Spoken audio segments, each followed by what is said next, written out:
मध्यकालीन भारतीय इतिहास को मुख्य रूप से मुस्लिम शासकों के इतिहास के रूप में जाना जाता है। इस दौरान भारतीय भूक्षेत्र पर मुस्लिम शासकों ने शासन करते हुए भारतीय सभ्यता में इस्लामिक तत्वों को शामिल किया। साथ ही भारतीय संस्कृति में तुर्की और फारसी संस्कृति को भी विशेष स्थान दिया। तो आज के इस वीडियो में हम उत्तर प्रदेश में इंडो इस्लामिक कल्चर के बारे में पढ़ेंगे, जानेंगे किस प्रकार से उत्तर प्रदेश में उसका विकास हुआ और इससे संबंधित अन्य पहलुओं को भी समझेंगे। नमस्कार, मैं कुणाल आप सभी का संस्कृति पीसीएस यूट्यूब चैनल पर स्वागत करता हूं। चलिए आगे बढ़ते हुए सबसे पहले हम आज की क्लास की हाइलाइट्स देख लेते हैं कि वे कौन कौन से विषय हैं जो हमें आज की इस वीडियो में पढ़ना समझना होगा। यकीनन मैं सबसे पहले आपको ये बता दूं कि यह जो वीडियो है बहुत इंटरेस्टिंग है। यह समझ लीजिएगा कि इस वीडियो को देखते हुए आप उत्तर प्रदेश में बहुत सारी जगह घूम लेंगे और वहां जो भी बिल्डिंग्स है, जो भी वहां पे भवन है, उनके बारे में अलग अलग जानकारियां प्राप्त करेंगे। चलिए आपको पहले मैं आज की क्लास से इंट्रोड्यूस करवा दूं। एक लंबी लिस्ट आप लोग के सामने यह दिख रही होगी, तो क्या क्या पढ़ने को रहेगा आज समझते हैं। सबसे पहले हम जानेंगे कि भारत में इंडो इस्लामिक वास्तुकला का विकास कैसा हुआ। बहुत ऑब्वियस सी बात है ना, सबसे पहले जो इंडो इस्लामिक वास्तुकला है भारत में आई होगी। किस प्रकार से आई होगी यह भी समझ लीजिएगा, ठीक है। तो ये इसने भारत में पश्चिमी क्षेत्र से प्रवेश किया, तो पश्चिमी क्षेत्र से धीरे धीरे कवर करते हुए यह उत्तर प्रदेश तक पहुंची। ठीक, उसके बाद में उत्तर प्रदेश में हमें इंडो इस्लामिक कल्चर देखने को मिला। तो समझेंगे किस प्रकार से भारत में यह इंडो इस्लामिक कल्चर का विकास हुआ। इसके बाद हमें क्या पढ़ना रहेगा, इंडो इस्लामिक वास्तुकला की प्रमुख विशेषताएं। अब जाहिर सी बात है ना कि इंडो इस्लामिक कल्चर पढ़ने से पहले भी कोई कल्चर रहा होगा। जब वो कल्चर, उसकी विशेषताएं धीरे धीरे भारतीय संस्कृति से हटी या कम हुई तो एक नए कल्चर आया। अब इस नए कल्चर में कुछ तो खास होगा, ऑब्वियस ही बात है ना। पहले कोई और था, फिर कोई नया व्यक्ति आया, तो चीजें अलग हो जाती हैं, विशेषताएं अलग हो जाती हैं, उनका महत्व अलग हो जाता है, प्रकृति अलग हो जाती है। तो क्या है इंडो इस्लामिक जो वास्तुकला है उसकी विशेषता हमें पढ़नी रहेगी। इसके बाद हम क्या पढ़ेंगे, जौनपुर की शर की वास्तुकला। उत्तर प्रदेश में इसका विशेष स्थान है, तो इसलिए हमें पढ़ना होगा।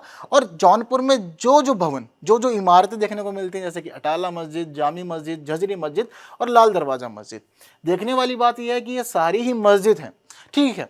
ये एक पुराना ही कल्चर चला आ रहा है। जाहिर सी बात है, अगर मैं कुछ काम करूंगा तो मैं चाहूंगा ना मेरा नाम हो या मेरे धर्म का नाम हो, सबका यह स्थिति रहती है।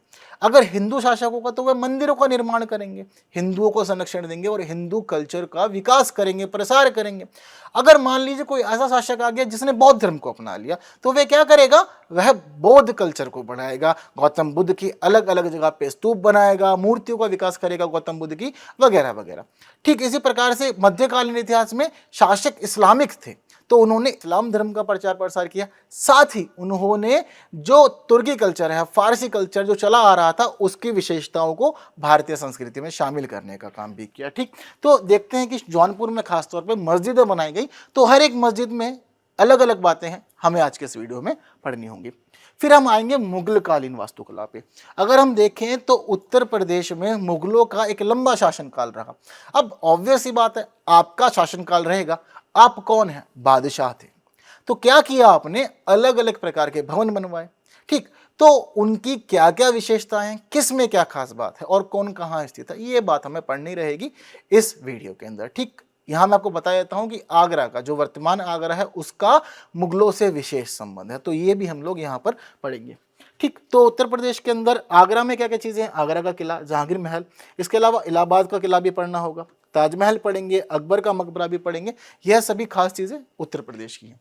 फतेहपुर सीकरी खास जगह है उत्तर प्रदेश के अंदर, तो यहाँ पे जो जो चीजें हमें वो सब भी पढ़ना होगा। इस दौरान बार बार आपको एक नाम सुनाई देगा, पितरादुरा तकनीक। यह नाम शुरू से लेकर अंत तक कई बार आप लोग को सुनने को मिलेगा, इसलिए जरूरी है कि आपको पता हो कि एक्चुअल में पितरादुरा तकनीक होती क्या है। बात क्लियर है, तो ये सारी की सारी हाइलाइट्स हैं आज की क्लास की।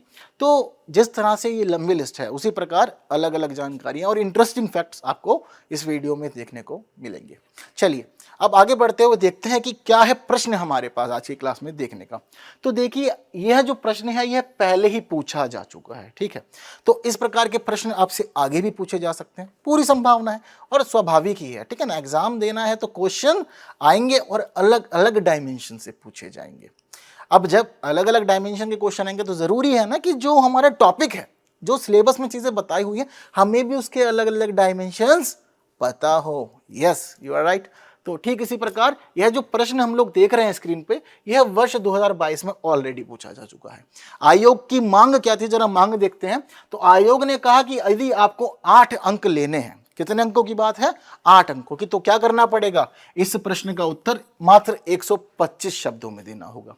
अब यह भी एक बड़ी चुनौती होती है सभी अभ्यर्थियों के लिए। क्यों? क्योंकि हम पढ़ इतना लेते हैं ना कि हमारे पास चीजें बहुत सारी इकट्ठी हो जाती है।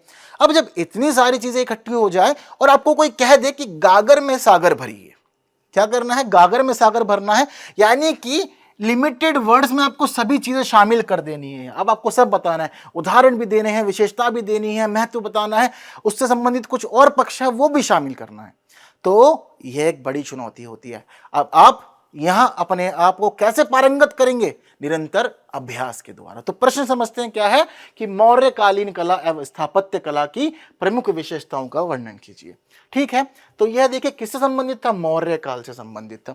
अब आपसे यहां पे क्या पूछ सकता है कि मुगल काल की स्थापत्य कला की प्रमुख विशेषताओं को बताइए। ठीक है, मैंने ये जो क्वेश्चन था यह दूसरे काल से लिया था ताकि आप समझे कि यदि क्वेश्चन मौर्य काल से पूछा गया है तो मुगल काल से भी पूछा जा सकता है, दिल्ली सल्तनत से पूछा जा सकता है, लोधी काल से पूछा जा सकता है। ठीक, तो उत्तर प्रदेश का हम लोग पेपर पढ़ रहे हैं, तो उत्तर प्रदेश में मुगलों की खास भूमिका थी। तो इस प्रकार का एक प्रश्न हो सकता है कि आपको आने वाले समय में पेपर 5 में देखने को मिल जाए। ठीक है, और यदि पेपर 5 में इस प्रकार का क्वेश्चन आता है और आप लोगों ने यह वीडियो पूरा देखा है तो गारंटी मेरी तरफ से कि आप उसका आंसर बहुत अच्छे से लिख पाएंगे। ठीक है, तो यह बात हुई प्रश्न की जो पूछा गया था, मौर्य काल का था। इसको सिर्फ यहां से अगर हम हटा दें, ठीक है, इसको हम सिर्फ इसको हटा के क्या कर दें, यहां पर हम यहां पे लिख देते हैं मुगल काल। ठीक है, अब प्रश्न जो बन जाता है वह मुगल कालीन कला एवं स्थापत्य कला की प्रमुख विशेषताओं का वर्णन कीजिए। कितना अच्छा क्वेश्चन बन गया। ठीक, लेकिन कब आप उत्तर दे पाएंगे, इस वीडियो को देखने के बाद। तो समझते हैं आज के इस वीडियो की सभी खास बातों को। सबसे पहले देखते हैं कि किस प्रकार से भारत में डेवलपमेंट हुआ इंडो इस्लामिक वास्तुकला का। तो देखिए यहां पर एक खास पॉइंट है, क्या बता रहे हैं कि 712 ईस्वी में पहली घटना हुई थी। यह क्या घटना है, यहां पर पहली बार ऐसा हुआ कि भाई सिंध पर अरब विजय हुई, यानी कि अरब क्षेत्र से एक राजा आया और उस राजा ने सिंध के राजा को हरा दिया। यह पहली घटना मानी जाती है। ऐसा बताया जाता है कि पहली बार ऐसा हुआ कि अरब क्षेत्र से कोई मुस्लिम शासक भारत आया और उसने भारत के शासक को हराया। बड़ी घटना है अपने आप में, इसलिए आपको पता होनी चाहिए। तो कौन कौन थे ये लोग, ये भी आप लोग को पता होना चाहिए। ठीक है, तो सिंध में कौन था, तो भाई सिंध में थे दाहिर। कौन थे, राजा दाहिर थे। ठीक, अरब से कौन आया, मोहम्मद बिन कासिम आया। अब मोहम्मद बिन कासिम ने क्या किया, आकर दाहिर को हरा दिया। पहली घटना। चलिए, अब ये घटना हुई, लेकिन ऐसा नहीं होगा कि कोई आया और तुरंत आकर के उसने दूसरों के हरा दिया और हराने के बाद में अपने लिए एक सिंहासन यहां पर स्थापित कर लिया। ऐसा तो नहीं होगा, तुरंत काम नहीं होगा।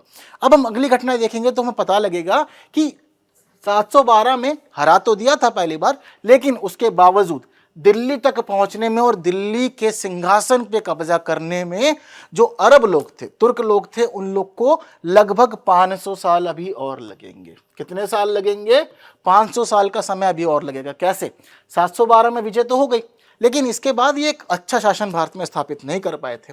ठीक, अब धीरे धीरे अलग अलग प्रयास होंगे, कभी कोई आएगा, ऑब्वियस सी बात है ना, 500 साल का एक लंबा पीरियड हम लोग सुन रहे हैं।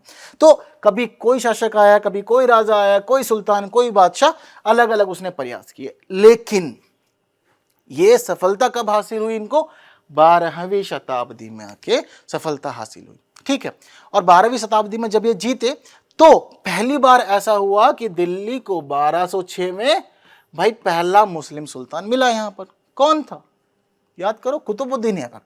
ठीक है, 1206 में कुतुबुद्दीन ऐबक दिल्ली की गद्दी पे बैठा था।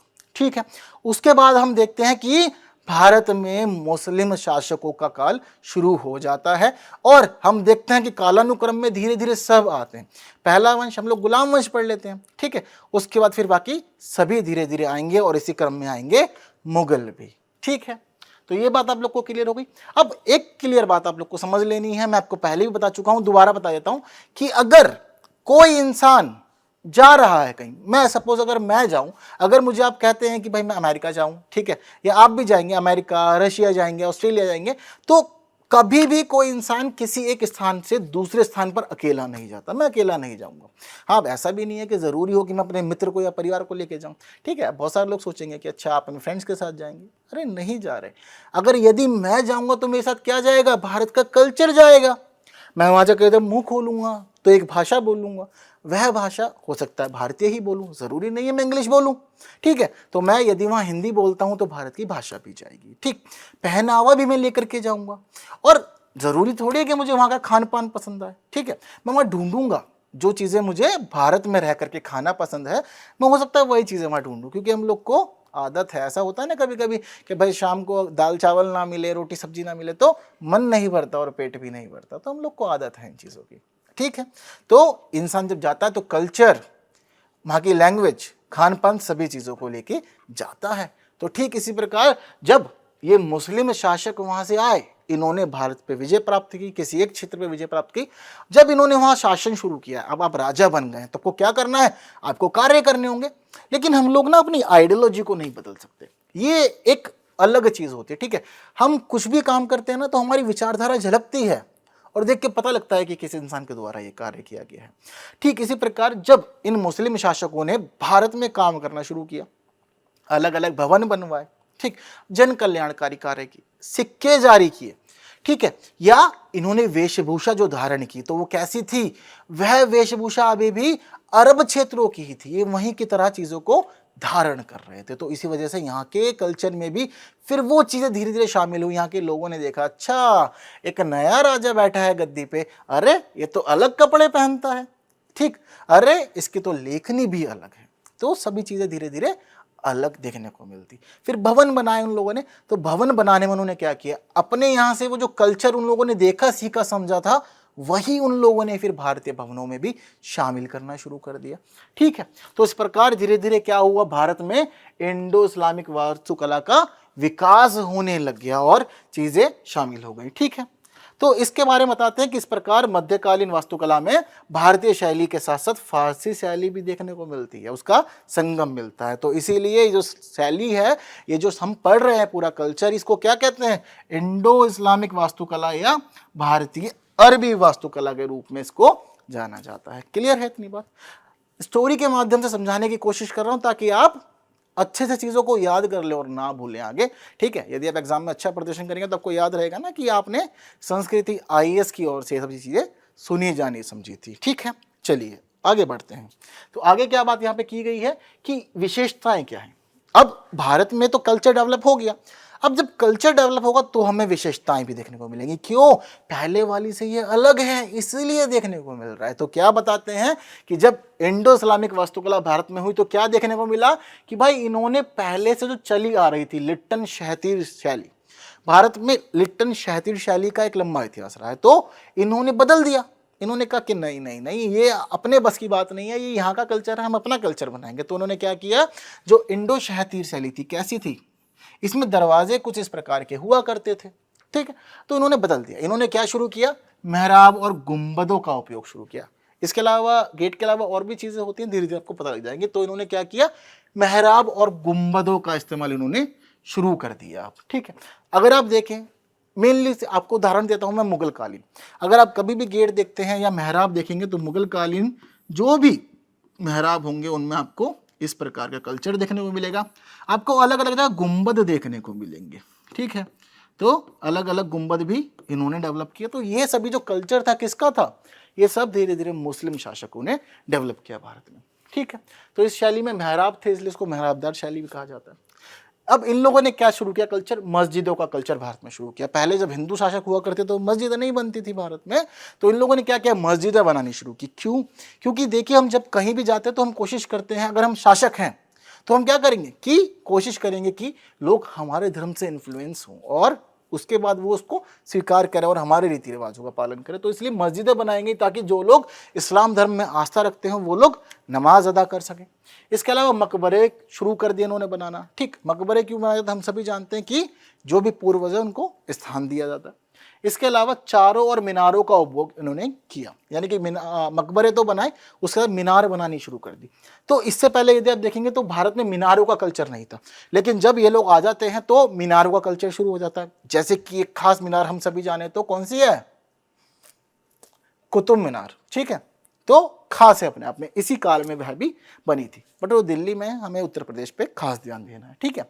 आगे कह रहे हैं कि भाई ये लोग जब कल्चर अपना डेवलप किए तो इन्होंने अपने कल्चर में क्या किया, इनका कोई भी भवन होगा तो उसमें ना तो किसी मानव की आकृति होगी, ना ही किसी पशु की आकृति होगी, ये दोनों ही चीजें देखने को नहीं मिलेगी, इन्होंने उससे परहेज किया।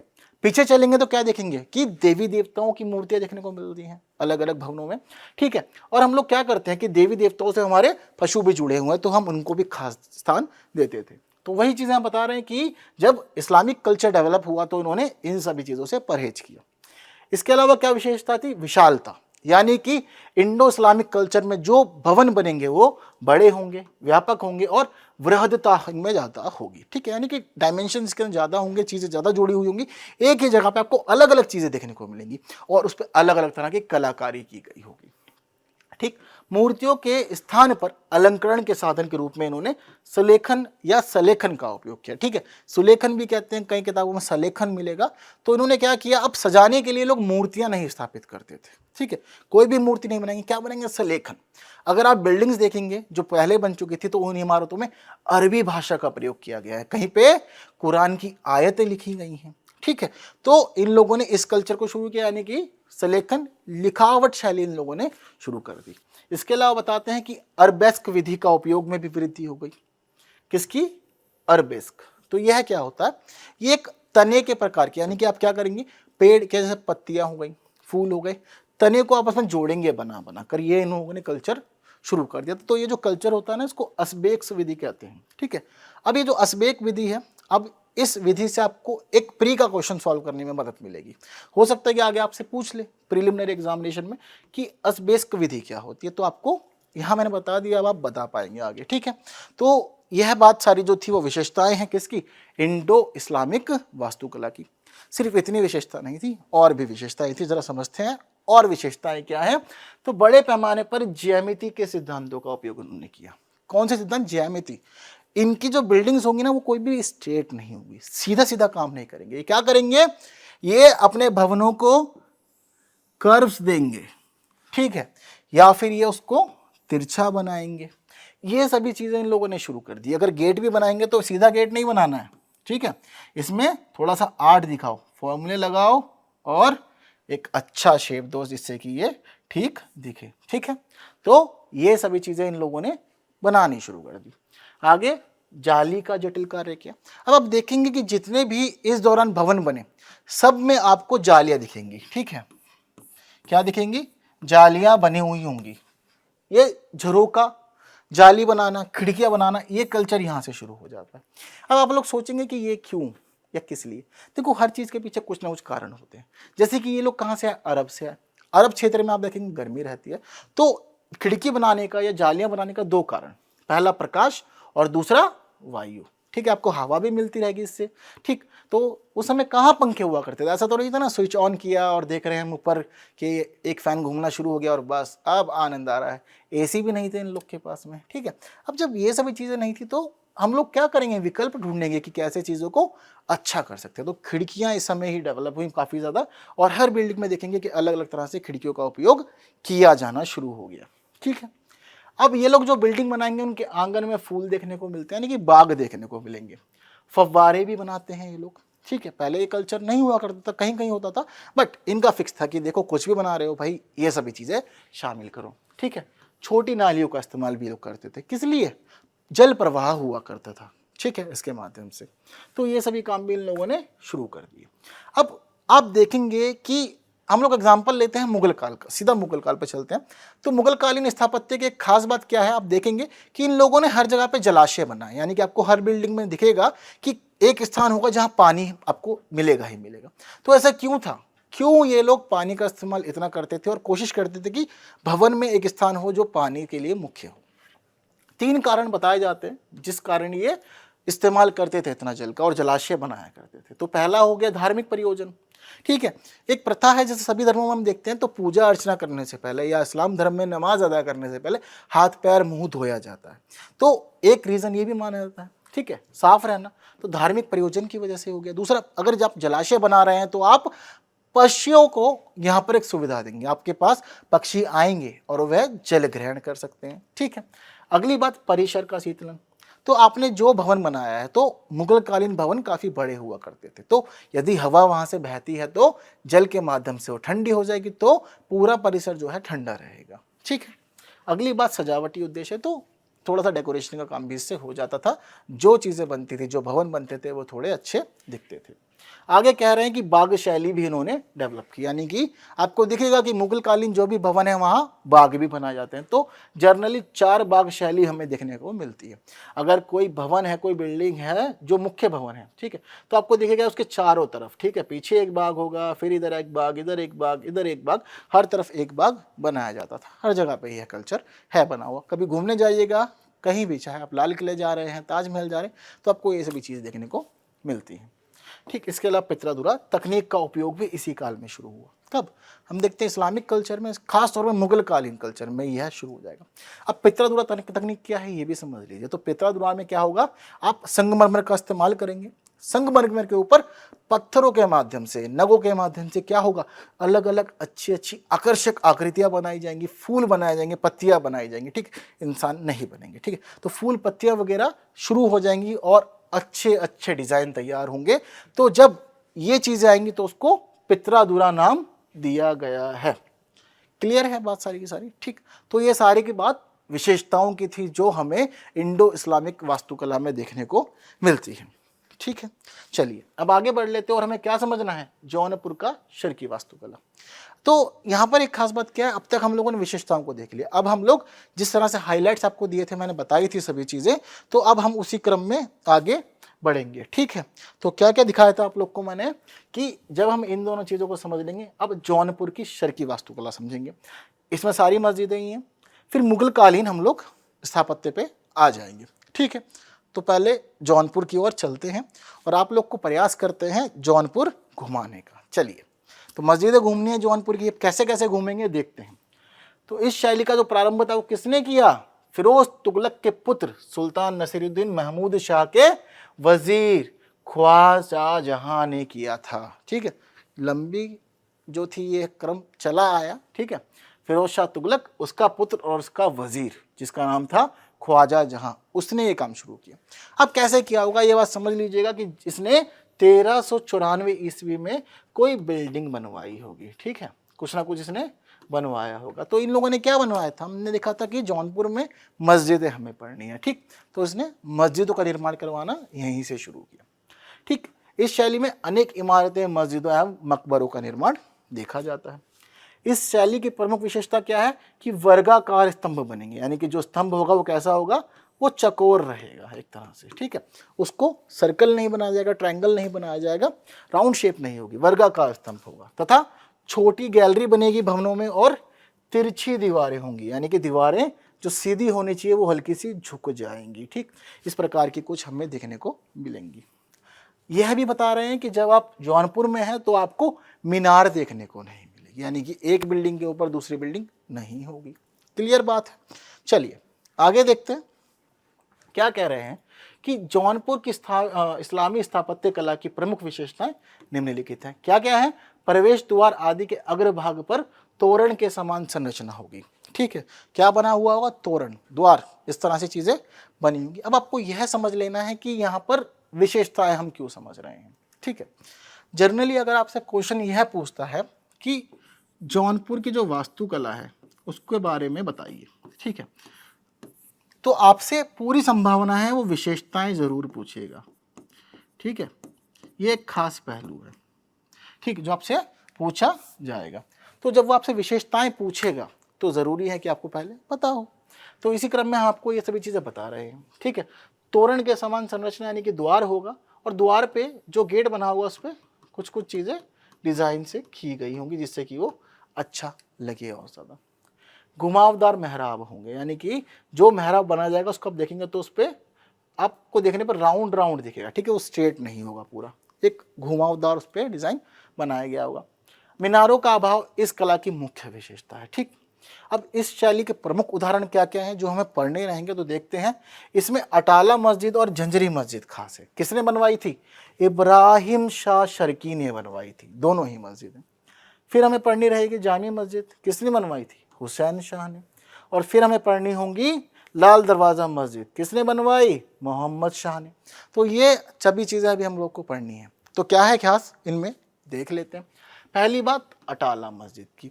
यह एक बहुत बड़ी मस्जिद है, इसको जनरली जौनपुर में बड़ी मस्जिद के नाम से भी जाना जाता है। ठीक है, आप देख रहे होंगे कि यह काफ़ी ज़्यादा बड़ी है, अभी भी देखने पे क्लियर हो जा रहा है। इसके दो आसपास में हम देखें तो गेट टाइप बनाए हुए हैं, मेहराब बनाए हुए हैं, लेकिन ये इसके सामने काफ़ी छोटे हैं।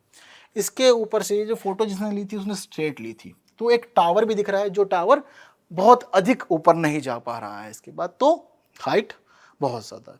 देखिए जलाशय की बात मैंने आपसे पहले ही की थी, तो जलाशय देखिए आपको पहली फोटो में ही देखने को मिल जा रहा है।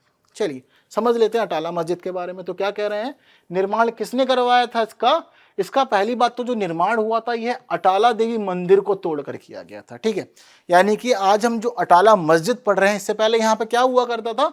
अटाला देवी मंदिर हुआ करता था इसमें। ठीक है, अब ये बनवाया किसने था? तो कन्नौज के जो राजा थे विजय चंद्र, उनके द्वारा बनवाया गया था। तो जब जौनपुर में शर्की आ गए और इनका शासन शुरू हुआ तो उन्होंने इसको तोड़वा दिया और इसके स्थान पर पूरी मस्जिद बनवाई। आगे कह रहे हैं कि जब इस मस्जिद को तोड़वाया गया था तो पूरी तरह से मस्जिद नहीं तोड़ी गई थी और इसकी पुरानी चीज़ों को भी थोड़ा जिंदा रखा गया। यानी कि अगर आप इस मस्जिद को देखेंगे तो हिंदू शैली भी आपको इसमें देखने को मिलेगी, जो पहले मंदिरों में चली आ रही थी, हम लोगों ने जो पिछले वीडियो में पढ़ी थी। आगे क्या है, हिंदू स्थानों के ध्वंसावशेषों पर बनी इस मस्जिदों की संरचना शैली मोहम्मद बिन तुगलक द्वारा बनाई गई बेगमपुरी मस्जिद से बहुत अधिक प्रभावित है। ठीक है, तो किससे प्रभावित थी ये भी आपको बताया गया है यहाँ पर। क्लियर है बात? तो ये बात किसकी थी? अटाला मस्जिद की। तो कुछ खास बातें आपने समझ ली है। कहाँ पर है ये आप जानते ही हैं। तो किसने बनवाई, कैसे बनवाई और कौन कौन सी शैली इसमें देखने को मिल रही है। ठीक है, प्रभाव किसका है ये भी पता चल जाता है। आगे क्या बता रहे हैं, जामी मस्जिद के बारे में। तो उसका निर्माण 1470 ईस्वी में करवाया गया था। ठीक है, शर्की राजवंश के अंतिम शासक कौन था? हुसैन शाह, उसने करवाया था। इस मस्जिद में बने मेहराबों में बीम का प्रयोग तुगलक शैली में किया गया है। ठीक है, तो जो बीम बने हैं वो किस शैली से संबंधित है? तुगलक शैली से संबंधित है। साथ में कह रहे हैं कि मस्जिद में लगे फव्वारों पर हिंदू शैली का प्रभाव देखने को मिलता है। तो पिछली वाला जो अटाला मस्जिद था उसमें भी हिंदू शैली थी, इसमें भी हिंदू शैली ही है। अगली बात जंजरी मस्जिद की। फोटो आप लोग के सामने, हालांकि पूरी अभी ये ठीक अवस्था में नहीं है, बट छोटी सी जगह बनी हुई है और फोटो आप लोग के स्क्रीन पर है। तो क्या खास बातें हैं जंजरी मस्जिद की, देखें एक बार। कहाँ बनी है? गोमती के उत्तरी तट पर बनी हुई है। ठीक है जी। इसके अलावा किसने बनवाई? इब्राहिम शाह शर्की अटाला मस्जिद एवं मस्जिद खालिस के निर्माण के समय बनवाया था। ठीक है, तो इब्राहिम शाह शर्की ने बनवाया। इस दौरान दो और चीजें बनवाई थी, तो उसी दौरान इसको भी बनवा दिया गया था। आगे कह रहे हैं कि सिकंदर लोदी ने इस मस्जिद को ध्वस्त कर दिया, यानी कि इसीलिए ये जो मंदिर हमें टूटी फूटी दिख रही है, बहुत अच्छी अवस्था में नहीं दिख रही है, छोटी सी जगह पर है। बट ज़रूरी है कि हम ऐतिहासिक स्मारकों का संरक्षण करें। ठीक है, तो कहाँ है, किसने बनवाई, कब बनवाई थी और किसने इसको ध्वस्त किया बाद में। चलिए अगली बात जो यहाँ पर है वह है लाल दरवाज़ा मस्जिद की है। नाम क्यों पड़ा होगा लाल दरवाज़ा? क्योंकि मस्जिद का जो दरवाज़ा है वो लाल सा प्रतीत होता है, तो इसीलिए इसको लाल दरवाज़ा मस्जिद बोल दिया था। जनरली सब जगह पे ऐसी होता है, यदि आप देखेंगे जानेंगे तो किसी को बोल देते हैं बड़ी मस्जिद, किसी को कहते हैं छोटी मस्जिद, किसी को कहते हैं कि इस वाली गली की मस्जिद, किसी को उस वाली गली की मस्जिद। ठीक, किसी में कुछ और ख़ास है तो वो बात से उस मस्जिद को याद रख लिया जाता है। ठीक इसी प्रकार इसका दरवाज़ा लाल रंग का दिखता था, इसीलिए इसको लाल दरवाज़ा मस्जिद के नाम से प्रसिद्धि हासिल हुई। तो क्या कह रहे हैं कि ये जो मस्जिद है कब बनवाई गई थी? 450 ईस्वी में। ठीक, किसने बनवाई थी? महमूद शाह शर्की की पत्नी बीबी राजे ने बनवाई थी ये। ठीक है, तो शासक की पत्नी के द्वारा यह कार्य किया गया था। आगे कह रहे हैं कि इमारत का मुख्य दरवाज़ा लाल पत्थरों से है। ठीक है, लाल पत्थर कौन से? जो चुनार से लाए जाते थे, यानी कि बलुआ। ठीक है, इसके 2 स्तंभों पर संस्कृत तथा पाली भाषा में कुछ लिखावट भी की गई है, यानी कि हिंदू शैली के कुछ अवशेष इस मस्जिद में भी देखने को मिल रहे। क्लियर बात है पूरी की पूरी। तो यह बात लाल दरवाज़ा मस्जिद की। तो जौनपुर की जो शर्की वास्तुकला थी, थोड़े में हम लोगों ने समझा है। उम्मीद करता हूँ ये बात क्लियर हुई होगी, क्योंकि अभी आगे बहुत कुछ खास हमारे पास पढ़ने के लिए है। ठीक है। इसके अलावा लाल दरवाज़ा मस्जिद में चादर की बात की गई है, जिससे केंद्रीय मेहराब ढका हुआ है। इस्लामी शैली पर बनाई गई यह मस्जिद वर्तमान में इस्लामी शिक्षा का उच्च केंद्र भी बन गई है। ठीक है। तो इसके साथ अब हम लोग आगे बढ़ते हैं और आ जाते हैं मुगल कालीन वास्तुकला पे। क्यों? क्योंकि भाई जो हम लोग के पास में लिस्ट है वो काफ़ी लंबी है और बहुत सारी चीज़ें पढ़नी है। जौनपुर की जो शर्की वास्तुकला थी, हो सकता है कि वहाँ से क्वेश्चन शायद ही बने, लेकिन मुगल कालीन वास्तुकला से प्रश्न बनने की पूरी संभावना है, क्योंकि चीज़ें खास हैं, शासक भी बहुत सारे हुए क्रमिक रूप से, इसलिए हर एक चीज़ पे एक बार नज़र डालते हैं। क्या क्या खास बातें हैं? तो मुगल स्थापत्य कला का वास्तविक विकास कब हुआ? अकबर और शाहजहां के काल में हुआ। ठीक है। इन लोगों ने क्या किया? ये लोग थोड़े से ना सहिष्णु थे। ठीक है।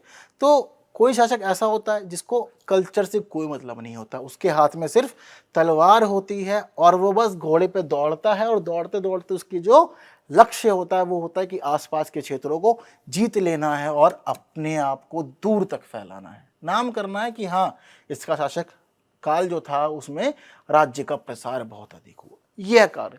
लेकिन जो अकबर हम देखते हैं, पहले से सुनते हैं कि धार्मिक सहिष्णु भी था, तो कल्चर की तरफ सांस्कृतिक पहलू भी इसके काफ़ी ज़्यादा खास थे, तो उसने बहुत ज़्यादा काम किया वास्तुकला पे। शाहजहां ने भी इसी प्रकार से अपने काल में कार्य किए। तो कहते हैं कि इस दौरान क्या था? वास्तविक विकास हुआ था। ठीक है। इंडो इस्लामिक वास्तुकला का इन्होंने क्या किया? इन्होंने देसी और विदेशी दोनों शैलियों को शामिल किया और कुछ अच्छे कार्य करने की कोशिश की कि चीज़ें अच्छी दिखें। ठीक। इस स्थापत्य कला में भवनों के निर्माण में लाल बलुआ पत्थर का प्रयोग खास तौर पे हुआ था, लेकिन मुगल काल में क्या होगा? संगमरमर का इस्तेमाल भी होना शुरू हो जाएगा। तभी तो ताजमहल देखने को मिलता है और पित्रादुरा तकनीक देखने को मिलती है, इत्मादुद्दौला का मकबरा देखने को मिलता है। इसी वजह से लाल बलुआ पत्थर होगा, लेकिन संगमरमर भी होगा। एक एग्जाम्पल देता हूँ, बहुत ही पास में और करीब में आपको देखने को मिल जाएगा। कौन कौन? आगरे का लाल किला देखिए। क्या होगा? आपको लाल किले की बिल्डिंग तो दिखेगी, लेकिन उससे थोड़ा सा ही पीछे भाई ताजमहल है। तो दोनों ही चीज़ें साथ साथ आपको देखने को मिलेगी, एक बलुआ पत्थर का उदाहरण, वहीं दूसरा संगमरमर का उदाहरण। ठीक है। तो इस काल में यह जो नया कला था वो भी नई कला शुरू हो गई। आगे क्या कह रहे हैं कि अब पढ़ना शुरू कर देते हैं अलग अलग इमारतों स्मारकों के बारे में। तो पहली बात हमें आगरे के किले के बारे में करनी है। क्या खास बातें हैं इसकी? तो कहा गया है कि इस किले का निर्माण प्रधान वास्तुकार कौन था? कासिम खां की देखरेख में किया गया था। तो ये कौन था? उस समय का एक आर्किटेक्चर हुआ करता था। ठीक है। आर्किटेक्ट हुआ करता था। ठीक है। तो उस समय का ये जो आर्किटेक्ट था, इसने चीज़ों को डिज़ाइन किया, ड्राफ्ट किया और सोचा कि अच्छा ऐसे बनाना है। ठीक है। तो इस आर्किटेक्ट ने इस पूरे के पूरे लाल किले को तैयार किया था। काफ़ी ज़्यादा बड़ा दिख रहा है, ऐसे ही देखने पे हमें समझ आ जा रहा है। क्या कह रहे हैं आगे कि ये जो लाल किला था, इसके अंदर इन्होंने दीवाने आम, दीवाने खास, मुसम्मन बुर्ज, खास महल, शीश महल, अंगूरी बाग, नगीना मस्जिद और मोती मस्जिद बनाई। तो अगर हम लोग दिल्ली का लाल किला देखें तो उसमें भी अलग अलग तरह की यही सभी चीज़ देखने को मिलती है, दीवाने आम, दीवाने खास, मुमताज़ महल इत्यादि इत्यादि। ठीक उसी प्रकार आगरे के जो किला है उसमें भी अलग अलग चीज़ें बनाई गई थी। ठीक है बात सभी को? ओके।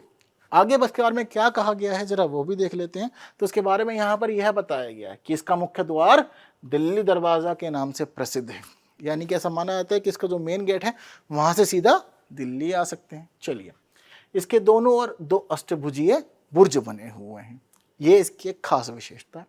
इसके आगे बता रहे हैं कि जो इसकी मेहराब संगमरमर तथा फूल पत्तियों के डिजाइन से सुसज्जित है।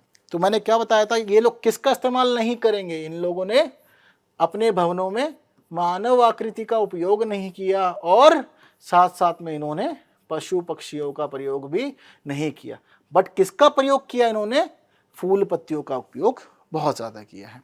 ठीक है। चलिए, आगे कह रहे हैं कि इस किले में 500 से अधिक भवन बनाए थे।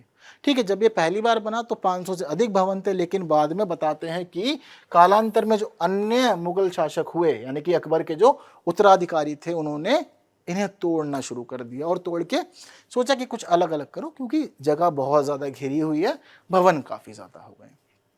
सबकी आइडियोलॉजी एक जैसी तो नहीं होती ना, ज़रूरी थोड़ी है कि जो चीज़ मेरे पूर्वज सोचे वही मैं सोचूं, या जो मैं सोच रहा हूं वही मेरी आने वाले वंशज सोचें। संभव है? नहीं संभव है। ये आपके सामने भी यही स्थिति रहेगी। तो इसी क्रम में सबकी आइडियोलॉजी अलग अलग होती है, सोच अलग अलग होती है। एग्जाम्पल के तौर पे मैं आपको बताऊं तो अकबर की नीतियां हम लोगों ने पढ़ी हुई हैं, एक अच्छा राजा माना जाता है, लेकिन इसी का ही वंश में एक दूसरा शासक भी हुआ जिसका नाम, बिल्कुल सही, ठीक है, औरंगजेब था। अब औरंगजेब की नीतियां इससे लगभग पूरी विपरीत ही थी, उसने अलग काम किए। तो इसलिए ज़रूरी नहीं है कि आपके वंश में जितने भी लोग हों सब एक जैसी सोच रखते हैं। क्लियर बात? ओके, तो ये बात किसकी थी? आगरे के लाल किले के बारे में जो खास बातें थी वो आपको बता दी गई है। और आपका जो एग्ज़ाम है ना, कौन सा एग्ज़ाम है? यूपी पीएससी पेपर 5 है, ठीक है ना। तो बहुत ज़्यादा नहीं लिखना है, ना ही सोचना बहुत ज़्यादा लिखे, सिर्फ हाईलाइट जो मेन चीज़ें हैं सिर्फ उनको मार्क कर लीजिए। यहाँ आपको बता रहा हूँ, नोट डाउन कर लीजिए और उन्हीं को आगे एग्जाम में मेंशन कर दीजिएगा। चलिए अगली बात अब हम लोग कर लेते हैं, कहाँ की करनी है? जहांगीर महल की। यह कहाँ है? आगरे के किले के अंदर ही है। क्या खास बात है? लाल बलुआ पत्थरों से बना हुआ है, इसके अंदर हिंदू स्थापत्य शैली का प्रभाव भी देखने को मिलता है। साथ ही इस भवन के बाहरी हिस्सों में फारसी शैली में मेहराब बनाए गए हैं, यानी कि जो फारसी शैली चली आ रही थी वहां से लगातार उनको इन्होंने यहाँ बनाए रखा और उसका अलग अलग इमारतों में, स्मारकों में प्रयोग किया। ठीक है, तो ये बात किसकी थी? जहांगीर महल की आप लोग के सामने। जिस प्रकार इन्होंने आगरे के किले में क्या किया? जहांगीर महल बनाया, ठीक उसी प्रकार दिल्ली के किलों में इन्होंने मुमताज महल बनाया हुआ है। तो एक किले में एक अलग महल देखने को मिल रहा है। ठीक है, इसकी तस्वीर आप लोग के सामने है, तो यह इस प्रकार से दिखता है। चलिए अगली बात किसकी करनी है हमें? अब इलाहाबाद के किले की भी करनी है। ठीक है, आगरा से थोड़ा सा आगे बढ़ते हैं, इलाहाबाद चलते हैं, अभी वापस आगरा भी आना पड़ेगा। ठीक, तो क्या कह रहे हैं कि इस किले का निर्माण अकबर ने करवाया था। ठीक, कब करवाया था? आगरे का किले का निर्माण करवाने के बाद में करवाया था। ठीक, इस किले की खास बात यह है कि यह संगम पर स्थित है। आज हम सभी जानते हैं कि प्रयागराज, ठीक, संगम के लिए जाना जाता है, तो गंगा जमुना दोनों ही नदियां जहां मिल रही हैं वहीं इस किले को बनवाया गया। इस किले के अंदर एक जनाना महल भी है, ठीक है, और वह काफी सुंदर भवन है। ऐसा माना जाता है कि महिलाओं के लिए उस समय इसको बनवाया गया था, तो महिलाओं के लिए बना यह भवन काफी सुंदर दिखता है आज भी। बात क्लियर है? किसकी बात? इलाहाबाद के किले की बात। इसकी एक साइड की फोटो आप लोग की स्क्रीन पर अभी भी है। यदि हम यहाँ देखें तो नदी है और बिल्कुल इसके किनारे पर ही यह है किला बना हुआ है। खास बात दिख रही है आप लोग को? ओके, चलिए आगे बढ़ते हैं इलाहाबाद के किले से। और क्या देखना है अब हम लोग को? ताजमहल। घूमने गए हैं? अच्छी बात है, घूमने गए हैं तो ठीक है। बहुत सारे लोग थे यहाँ पे फोटो खिंचवाते हुए दिखते हैं, यहीं पे एक बेंच लगी होती है और बहुत लोग यहीं से फोटो खिंचवाते हैं। ठीक है, बहुत ही सुंदर उदाहरण है अपने आप में यह इस्लामिक वास्तुकला का और बहुत ज़्यादा अच्छा बना हुआ है। ठीक है, लेकिन इससे संबंधित खास बातों को पढ़ना जरूरी है। तो क्या है वे खास बातें? तो बता रहे हैं कि शाहजहां ने बनवाया था इसको। ठीक है, आज ये विश्व का एक श्रेष्ठतम इमारत बन गई, यानी कि पूरी दुनिया में इसको जाना समझा जाता है। और 7 वंडर्स जो हैं पूरी दुनिया के, उसमें भी यह शामिल है। ठीक, तो बनवाया किसने था? शाहजहां ने। क्यों बनवाया था? हम सभी को पता है ये बात कि अपनी बेगम के लिए बनाया था। यही मान्यता है ना कि बेगम के लिए बनवाया था। एक प्रेम की इमारत के रूप में भी ये प्रसिद्ध है, लेकिन यह भी खास बात है कि उसके मरने के बाद ये तैयार हुआ था। ठीक है, चलिए आगे क्या बता रहे हैं कि ये जो ताजमहल संरचना है किसने बनवाई थी? उस्ताद अहमद लाहौरी ने। ये जो बात मैं आपको बीच बीच में बता रहा हूँ ना आर्किटेक्चर के बारे में कि कौन कौन से आर्किटेक्ट कहाँ थे, तो ये आपको पता होना चाहिए। क्यों? क्योंकि आपसे पूछा जा सकता है कि किस भवन में किस आर्किटेक्ट की भूमिका थी, कौन था वास्तुकार इनका। ठीक है, तो इसलिए यहाँ पे नाम आपको दिखाए जा रहे हैं। प्री के लिए खास है ये अपने आप में बात। ठीक है, और बाकी जो इनकी विशेषताएं हैं, जो खास बातें हैं, वो आपके मेंस के लिए ज़रूरी है। ठीक, अब इसने जब यह महल बनवाया था, ताजमहल बनवाया था, तो इसी वजह से इसको शाहजहां ने क्या किया? नादिरुल अन्न की एक उपाधि दी। कल्चर था उस समय, ये लोगों को खुश करने की एक विधि थी, ठीक है ना। तो आज भी ऐसी होता है ना, जनरल ट्रेंड चल रहा है, क्या बोल देते हैं, अरे तू भाई है अपना, ऐसे ही बोलते हैं ना।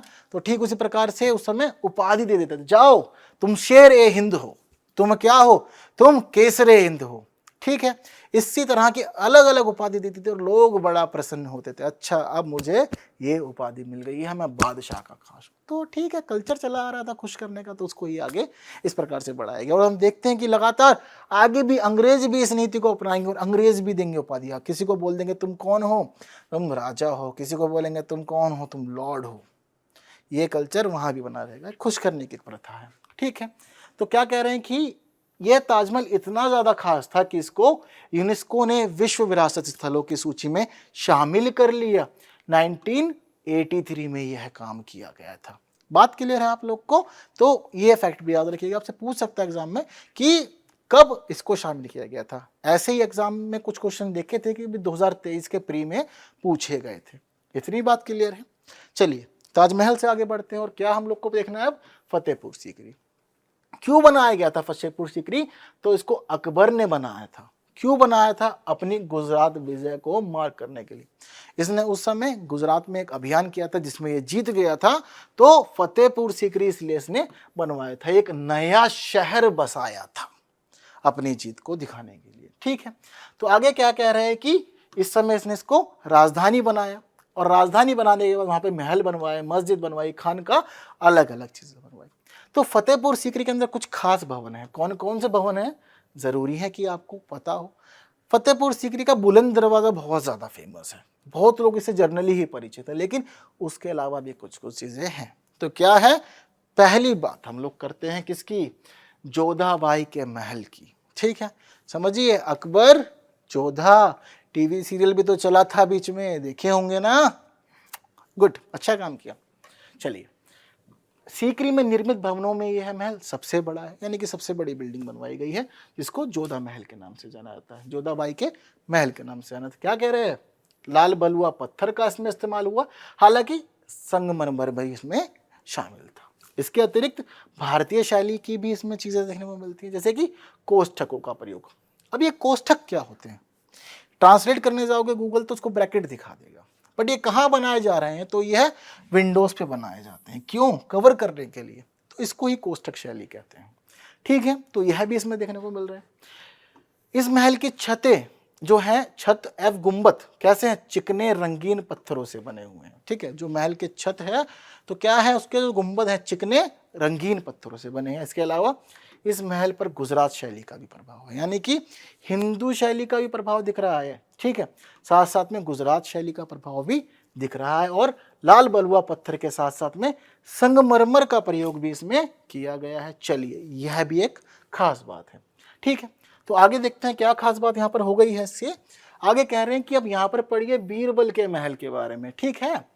तो यह भी कहाँ है, फतेहपुर सीकरी में। तो कह रहे हैं कैसा है, 2 मंजिला भवन है और इसकी दूसरी मंजिल के कमरों के ऊपर चपटे गुंबद एवं मिस्र के पिरामिड जैसी छतों की संरचना बनाई गई है, ठीक है। तो गुंबद कैसे हैं, चपटे हैं, फ्लैट गुंबद है बिल्कुल ऊपर, ठीक है। इसके अलावा क्या बनाया गया है, मिस्र के पिरामिड जैसी आकृतियां भी हैं, देखने को मिलेंगी। छज्जे जो है वो कोष्ठकों पर आधारित है। अगर आप छज्जे देखें तो कैसे बने हुए हैं यहाँ पर, ये देखिए एक कोष्ठक हमें यहाँ पर अच्छा दिख रहा है, ठीक है। तो इस प्रकार से इसमें प्रयोग किया गया इसका। इस महल की मेहराब पर कमल देखने को मिलेगा, गुलाब के गुच्छे देखने को मिलेंगे और कलियां देखने को मिलेंगे। अब ऐसा नहीं समझिएगा कि कोई बाग से ला रहा है और रोज लगा रहा है, नहीं, ये डिजाइन किए गए थे इसके ऊपर, इनकी आर्ट बनाई गई थी जो आज भी जिंदा सी दिखती हैं हमें, ठीक है। चलिए आगे क्या कह रहे हैं कि शेख सलीम चिश्ती का मकबरा, ठीक है। तो कैसे बना, लाल बलुआ पत्थर से बना। चलिए, कैसे, जामा मस्जिद के प्रांगण में स्थित है, कहाँ पर ये, ठीक है। तो लाल बलुआ पत्थर से बना और ये जो मकबरा है वो कहाँ बना हुआ है, जामा मस्जिद के प्रांगण में। दोनों ही बातें खास है, ठीक है। जब जहांगीर का शासनकाल आया तो उस समय यह देखने को मिला कि इसमें संगमरमर भी लगा दिया गया, ठीक। फोटो देखिए क्या दिख रहा है कि बिल्डिंग का जो ये भवन है इसका एक हिस्सा पुराना है लेकिन एक हिस्सा नया सा भी दिख रहा है। संगमरमर चमकता अच्छा था, आज भी नया सा लगता है संगमरमर देखने में, तो इसलिए इन्होंने इसका चलन शुरू किया था। तो यह जो भवन आप देख रहे हैं सामने, ये कब आया था? जहांगीर के काल में, लेकिन इससे पहले इसको बनाया गया था लाल बलुआ पत्थर से, जो काफी ज्यादा क्षतिग्रस्त हो गया है। चलिए, इस मकबरे की विशेषता खास क्या है कि मुख्य द्वार पर खड़े हुए हैं 4 खंभे, यानी कि जो उसका मेन गेट होगा आपको 4 बड़े बड़े खंभे देखने को मिल जाएंगे। इसका शीर्ष छत्तेनुमा फर्श रंगीन है, यानी कि अगर आप इसको फर्श देखेंगे तो फर्श कैसा होगा? इसका रंगीन फर्श होगा, ठीक है। यानी कि अलग अलग तरह के पत्थरों का प्रयोग किया गया और उस पर आर्ट का प्रयोग किया गया ताकि वो अच्छा दिखे। लेकिन इसकी जब छत पे जाएंगे तो कैसी है छत? छत्तेनुमा इसको बोलते हैं, ठीक है। एक छतरी टाइप की आकृति छत पे बनाई गई है, ठीक।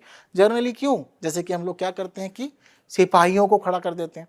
अब मौसम बदलता है भारत में, बारिश भी आती है, धूप भी तेज होती है, तो आप चाहते हैं कि आपका सिपाही वहां काम करे, खड़ा रहे, तो जरूरी है कि थोड़ा प्रोटेक्शन भी हो उसके लिए, ठीक। तो इसलिए इसको बनाया गया।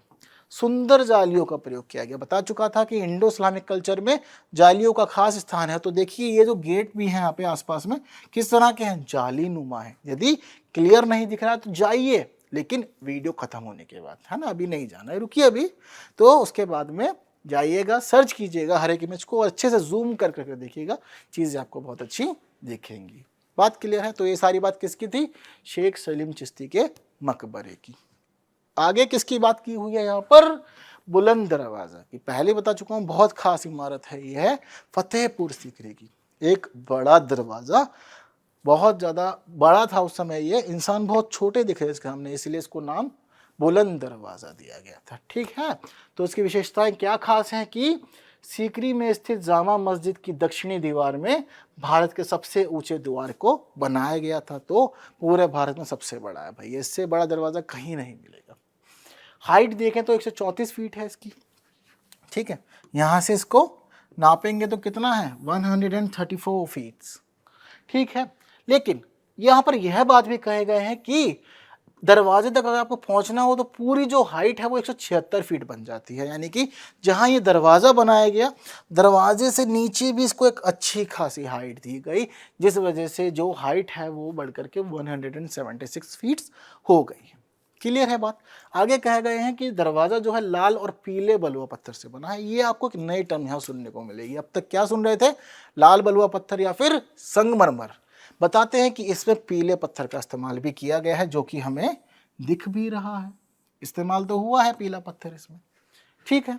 चलिए, साथ साथ यह भी कह रहे हैं कि दरवाजे के शीर्ष पर छतरियां बनी हुई हैं। बनी हुई हैं, क्या दिख रही हैं?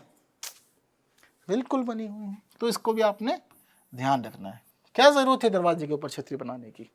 इतने ऊपर दरवाजे पे तो आप चढ़ा भी नहीं पाएंगे किसी को, ठीक है। बट डिजाइन देना था, अच्छा बनाना था। और परंपरा जो चली आ रही है ना, अगर आपने कुछ चीज़ डेवलप की है, आपको लगेगा कि ये होना ही चाहिए, ठीक है। अगर आप कुछ भी बनाएंगे तो आपको लगेगा कि नहीं, मैं चाहता हूँ मेरे भवन में ये भी बने। क्यों? हमारी परंपरा चली आ रही है, इंडो इस्लामिक कल्चर का ये हिस्सा है, इंडो इस्लामिक आर्किटेक्चर का ये हिस्सा है। तो इसीलिए क्या है, इस प्रकार से यह होना चाहिए, ठीक। तो सभी चीज़ें जो हमें खास लगती है, अच्छी लगती है, हम उसको बनाए रखेंगे। चलिए आगे बढ़ लेते हैं। और क्या बात है अगली यहाँ पर हम लोग के सामने? अकबर के मकबरे की भी, ठीक है। तो यह अकबर का मकबरा भी आपको आगरा में ही देखने को मिलेगा। उसके पास सिकंदरा एक जगह है वहाँ पे, ठीक। तो क्या कहते हैं कि इसमें बौद्ध स्थापत्य कला का प्रभाव देखने को मिलता है। इतनी देर से हम लोग पढ़ रहे हैं, अभी तक देखने को मिला था? नहीं मिला था, मिल रहा है अब। तो इसलिए यह भवन खास हो जाता है। क्या कह रहे हैं? भीतरी भाग के अलंकरण में हिंदू कल्चर की चीज़ें भी आपको देखने को मिलेंगी, ठीक है। ईसाई कल्चर की चीज़ें भी आपको देखने को मिलेगी। मुस्लिम कल्चर तो देखने को मिलेगा ही मिलेगा, क्योंकि मुस्लिम व्यक्ति बनवा रहा है। लेकिन इसके अलावा देखिए, बौद्ध स्थापत्य के भी लक्षण हैं, हिंदू के भी हैं आंतरिक भाग में, और ईसाई धर्म के भी प्रभाव देखने को मिल रहा है।